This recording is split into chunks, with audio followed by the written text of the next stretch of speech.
Skenario pertama adalah melakukan revisi terhadap undang-undang yang bermasalah seperti Undang-Undang ITE. Saya lebih setuju dengan skenario kedua, yaitu skenario yang cepat. Yang ketiga tentunya yang paling komprehensif adalah kita menuntaskan pembahasan dan pengesahan rancangan undang-undang KUHP. Adapun kepolisian, Kapolri dalam hal ini telah berinisiatif baik sekali untuk mengakhiri ketidakpastian ini. Tetapi kepolisian bukan pembuat undang-undang, karena itu dalam jangka panjang akan selalu ada masalah apabila di hulu persoalannya kepolisian kita tidak dibekali oleh undang-undang yang permanen yang bersumber dari Perpu atau revisi undang-undang, atau yang lebih permanen adalah pengesahan, pembahasan dan pengesahan kitab undang-undang hukum pidana kita.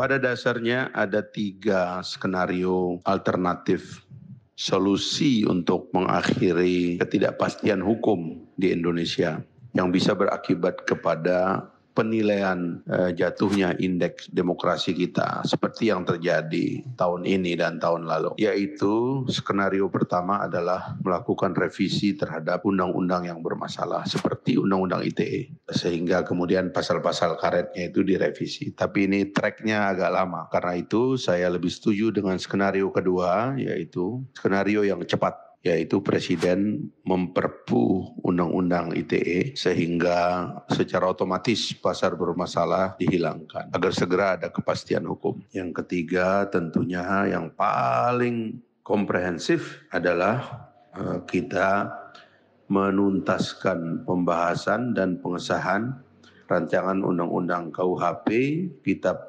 Undang-Undang Hukum Pidana karya anak bangsa, ya, agar kita memiliki satu kesatuan hukum sebagai criminal constitution, ya, atau criminal code, satu untuk seterusnya dan selamanya, sehingga ini akan memberikan kepastian hukum yang lebih luas kepada seluruh undang-undang yang mungkin bernuansa penuh ketidakpastian hukum itu. Ini usul saya, mudah-mudahan ini bisa dimengerti oleh terutama para pembuat hukum, ya, dalam hal ini DPR dan Presiden. Adapun kepolisian, Kapolri dalam hal ini telah berinisiatif baik sekali untuk mengakhiri ketidakpastian ini. Tetapi kepolisian bukan pembuat undang-undang, karena itu dalam jangka panjang akan selalu ada masalah apabila di hulu persoalannya kepolisian kita tidak dibekali oleh undang-undang yang permanen yang bersumber dari Perpu atau revisi undang-undang, atau yang lebih permanen adalah pengesahan, pembahasan dan pengesahan